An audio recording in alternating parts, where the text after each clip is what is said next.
Tonight at 10, two senior figures in the cabinet are calling for a full investigation into claims by a former minister that she'd been the victim of Islamophobia.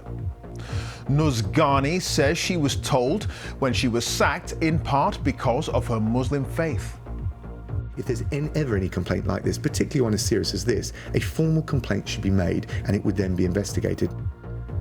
Ms. Ghani says Boris Johnson told her he couldn't get involved and that she should complain to the Tory party. Also tonight, the Foreign Office says it has information that Russia is plotting to install a puppet government in Ukraine. We have a special report from Romania on the children as young as 10 trafficked to the UK for sex. As Scotland prepares to ease COVID rules, the First Minister says the impact on business has been worth it. And how best to control COVID infections in Beijing ahead of next month's Winter Olympics.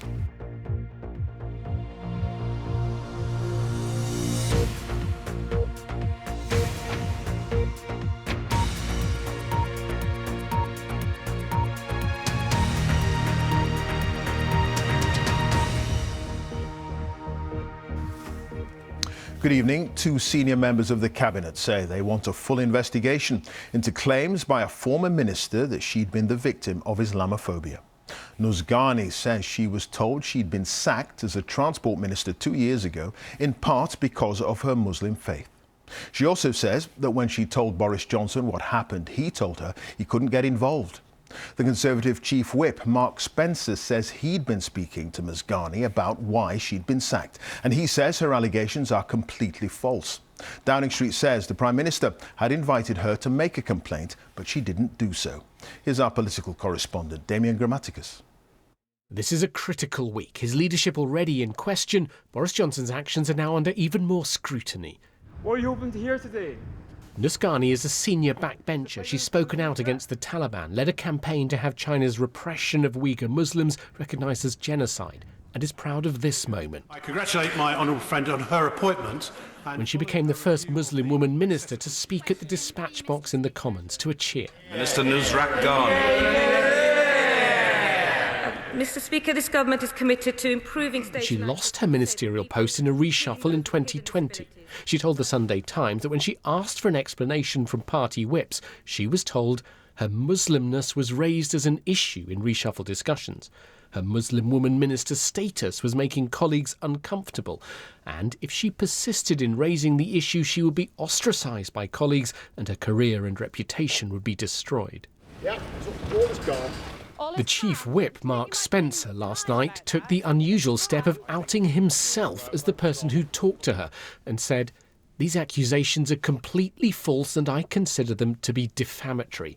I have never used the words attributed to me. It is disappointing that when this issue was raised before, Ms. Ghani declined to refer the matter to the Conservative Party for a formal investigation." Somebody was trying to bully her if what she's saying is true. You have two scenarios. Parliamentarian A saying something, parliamentarian B saying something. And we need to get to the bottom. We need to establish the truth. The allegations have caused shock. The Education Secretary, Nadhim Zahawi, said Ms. Ghani was a brilliant MP. There was no place for any form of racism in the Conservative Party. And the Health Secretary, Sajid Javid, today said this was a very serious matter which needs a proper investigation. She must be heard. Last year, a wider inquiry found anti-Muslim sentiment in the Tory party was a problem, but Islamophobia was not institutional. It didn't refer to Ms. Ghani's claims. Today, the Justice Secretary said it was up to her to step forward. I believe actions, a claim like this, as serious as this, should, but it can only happen if the person making the complaint makes it formally. That's when the procedures kick in. And just to be clear about this, that advice was given to Nuz back in 2020. Now, Downing Street has stepped in to say Boris Johnson met Ms. Ghani at the time. He invited her to begin a formal complaint process, but she did not. Ms. Ghani has fired back, saying she made clear an internal party investigation was not appropriate. This was government business, and all she wants is for the government to investigate properly. So as Boris Johnson waits for the results of one investigation, that into Downing Street parties, which could decide his fate, his leadership on this issue too is also in the spotlight. So another headache for the Prime Minister, Damien, ahead of what is an important week. Yes, and you have these strands coming together now, Clive. So you have this question and the calls for an inquiry in this issue. You have the Cabinet investigation, that investigation by the civil servant Sue Gray into Downing Street parties. Report tonight that she's also perhaps been questioning the police officers outside Downing Street as part of that. She, we think tomorrow, might be talking to the Prime Minister's former aide, Dominic Cummings. And also tomorrow, remember that earlier allegation about pressure by the whips, rallying support for Mr Johnson and talk of intimidation. The MP who made that may be going to the police tomorrow. What draws all of this together is that question of leadership. And it really is a pivotal week, by the end of which we don't know what sort of position Boris Johnson's going to be in. OK. Damien, thank you. Damien Grammaticus there. The government says it has intelligence suggesting Russia is plotting to install a pro-Moscow leader in Ukraine, and there's a very significant risk the Russian forces will invade the country. President Putin has already sent tens of thousands of troops to Ukraine's border, but Moscow is now accusing the UK of spreading disinformation. With the latest, here's our diplomatic correspondent, Paul Adams. In California, fresh supplies of American weapons destined for Ukraine. Hardly enough to defeat an invading Russian army. But the message to Moscow is clear. If you do this, it'll come at a price. But now the Foreign Office says it's seen signs of a Russian plan to install a puppet government in Kiev after an invasion.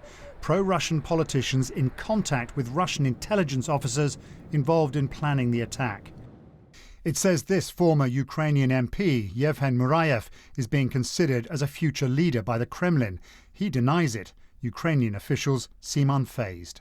That's what I would expect as a logical next step in Russian invasion. So they will invade and they will have to establish some sort of government. So I'm not actually surprised. We've been with them in the war for 7 years. And don't forget that our previous government actually fled to Russia, nowhere else. It's highly unusual for intelligence of this kind to be put into the public domain in such a brief, abrupt manner. It's a reflection of the extreme anxiety across government about what Vladimir Putin might be planning. It's a way of saying to the Kremlin, we see what you're doing. But after Friday's talks in Geneva, there is more diplomacy to come. Antony Blinken, the US Secretary of State, promising a written reply to his Russian counterpart Sergei Lavrov, addressing Russia's sweeping demands. Some experts worried that Russia is being allowed to set the agenda.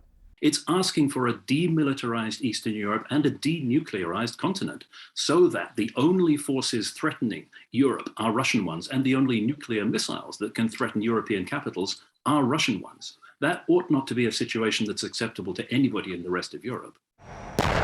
Russia's build-up along Ukraine's northern and eastern borders continues. Moscow still insisting it has no plans to invade. It's all just drills.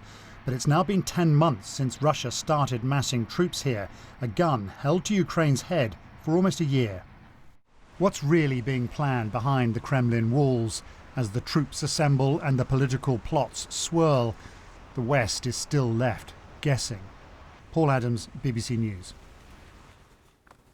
A BBC investigation has found that children as young as 10 are being groomed in Romania to be trafficked to the UK for sex. On arrival, they're kept as slaves available for clients. British police say sex trafficking is now so rife, they're struggling to bring those responsible to justice, with more suspected victims coming from Romania last year than any other country. A warning, some details in Jean Mackenzie's report you may find distressing. This country carries a dark shame. Young girls are preyed on, taken from their families, and sold for sex.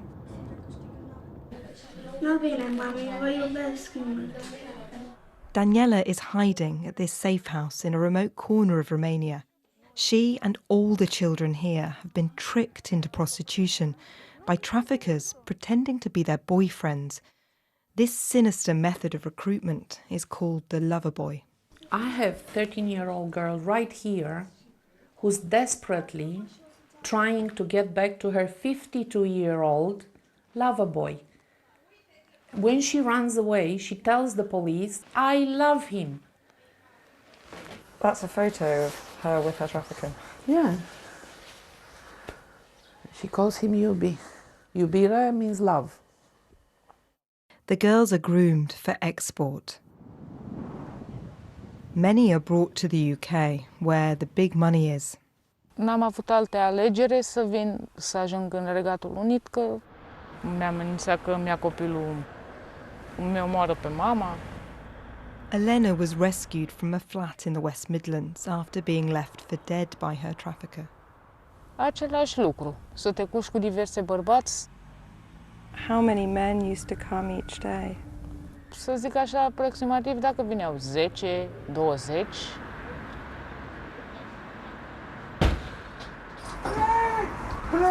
In Birmingham, police are on a rescue mission.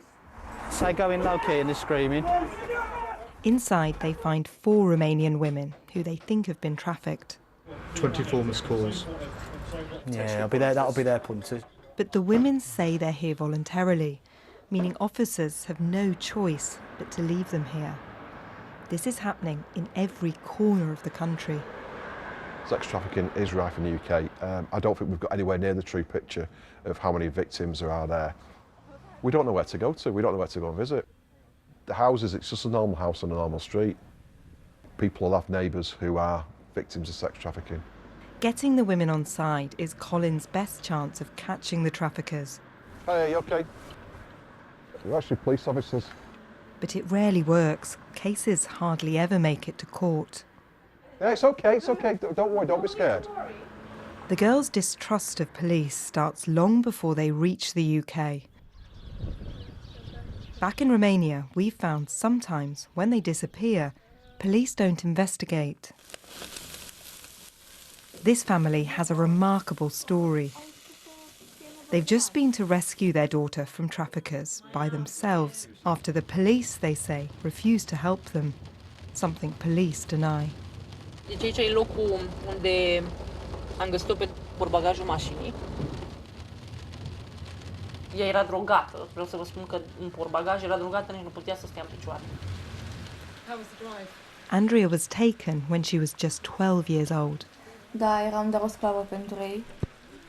Făceam tot ce îmi spuneau. Acele momente în fața ochilor, nu știam cum copilul meu era acasă și cum am găsit-o. But there are many who never return. While Romania is making an effort to train more police officers, this is doing little to disrupt the trade. Romania's shame has now landed on Britain's doorstep.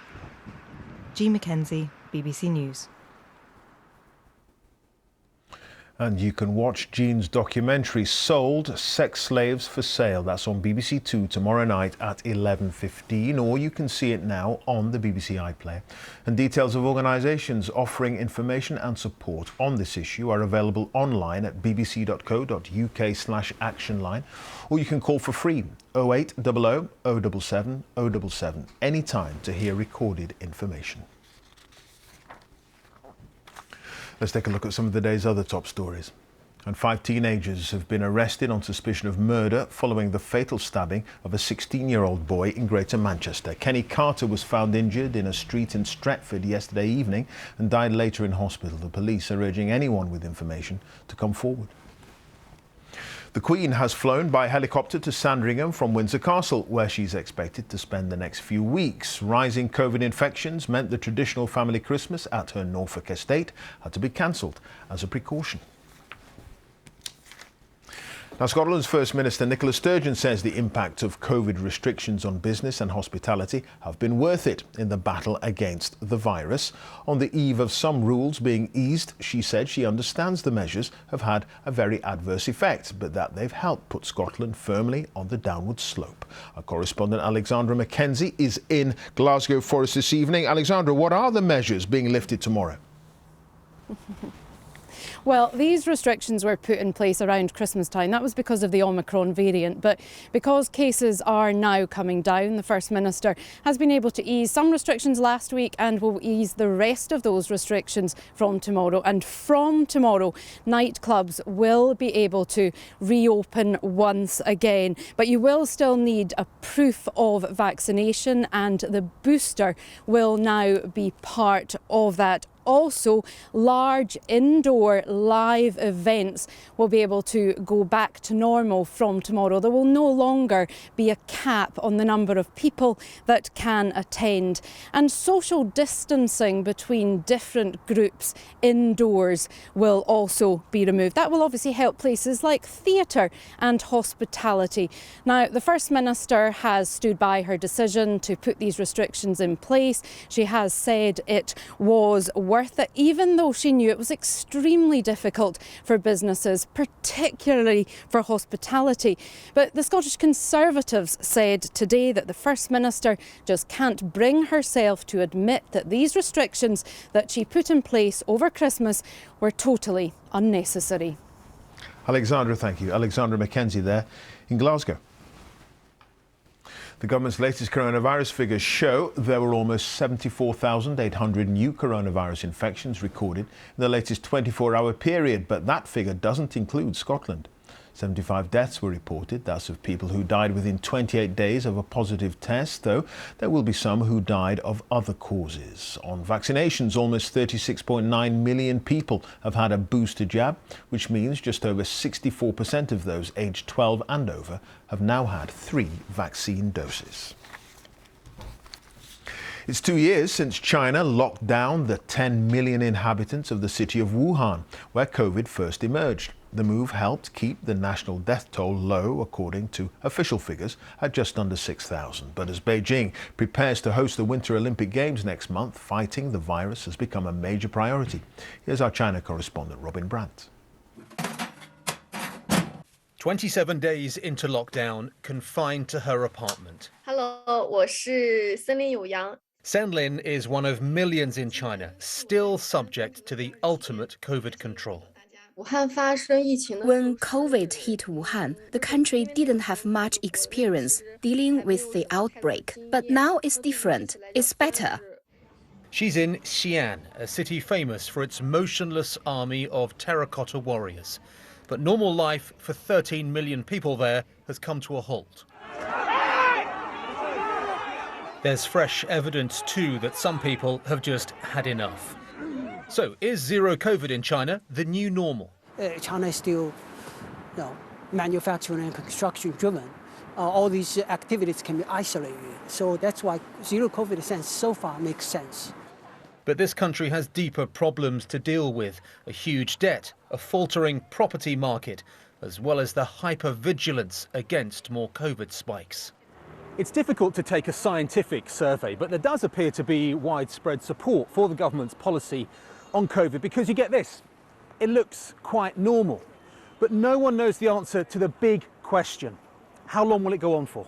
I think the epidemic control in Shanghai is very good. The government uses big data to quickly trace and control people who are close contacts. The negative impacts of lockdowns are quite bad. People are worried. 2 years on, the borders here remain all but closed. In the run-up to hosting the Olympics, China has shown how far it's willing to go. International mail is the new enemy. Authorities in Beijing this week claimed a package from Canada brought Omicron in. We were in contact with someone in another city who was ordered to stay behind her sealed front door simply after receiving a delivery from abroad. She didn't want us to name her, but deeply frustrated, she sent us a text message saying it's good for epidemic control, but it's not a good thing from the human rights perspective. Robin Brandt, BBC News, Shanghai. Now with the day's sport, here's Lizzie Greenwood-Hughes at the BBC Sports Centre. Hi, Lizzie. Hello, Clive. Thank you. Good evening. We're starting with football, which means you need to avert your attention if you want to wait for the scores on Match of the Day 2, because they are coming now. Chelsea beat Tottenham for the third time in 3 weeks to keep up the pressure on the top two in the Premier League. 2-0 the score at Stamford Bridge. Chelsea's first goal, a spectacular effort by Hakim Ziyech. Elsewhere, Arsenal were held to a goalless draw at bottom side Burnley. Liverpool beat Crystal Palace and Leicester drew with Brighton. Arsenal rescued a point at Manchester City to increase their lead at the top of the Women's Super League. They were losing 1-0 in injury time when Tobin Heath scored the equaliser. Arsenal are now 2 points ahead of Manchester United in second. Champions Chelsea dropped to third. World number one, Ashley Barty, is on course to become the Australian Open's first home champion for 44 years. She's through to the quarterfinals, along with another favourite in Melbourne, Rafa Nadal, who's still searching for that record-breaking 21st Grand Slam tennis title. Jo Wilson reports. Hear that? It's all Australia's expectation. It's all for Ash Barty. Her job, of course, was to serve, to play, to ignore everything but the ball. Cool as you like. First set 6-4. OK, Australia. Get carried away, just a bit. Her opponent, America's Amanda Anisimova at 20, may well win a Grand Slam one day. Women's tennis has so many possibilities, but Barty is ranked number one for a reason.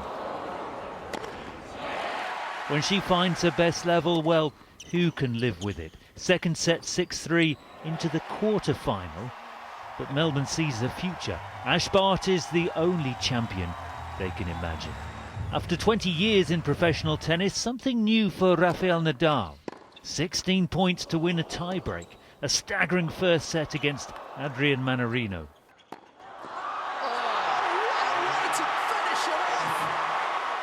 From there, the Frenchman understandably faded. Nadal threw in 3 sets. Could he add a 21st Grand Slam title at 35? Well, you've got to be in it to win it. And unlike Federer and Djokovic, Nadal is. Jo Wilson, BBC News. It's the last day teams can qualify for the knockout stages of Rugby Union's European Champions Cup. Sale Sharks were already guaranteed a place, and they'll go through full of confidence after thumping a depleted Ospreys side 49 points to 10, including 7 tries. Well, Sam Simmons scored a hat-trick for Exeter, who go through to the last 16 despite eventually losing 37-26 to Montpellier. The French side qualifying at the expense of Glasgow. Wasps are also out after losing at Munster. And you can follow England's cricketers' second T20 international against West Indies on the BBC Sport website. But that's it from me. Back to you, Clive. Thanks for that, Lizzie. And that's it. Now on BBC One, time for the news where you are. Have a very good night.